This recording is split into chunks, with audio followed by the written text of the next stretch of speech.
మనిషికి తెలుసు అదృశ్య దేవుని ఆవేదన.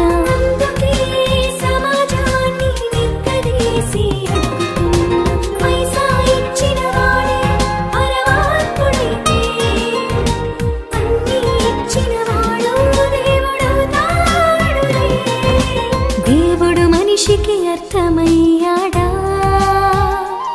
మనిషి దేవుణ్ణి తెలుసుకున్నాడా? దేవుడు మనిషికి అర్థమయ్యాడా? మనిషి దేవుణ్ణి తెలుసుకున్నాడా?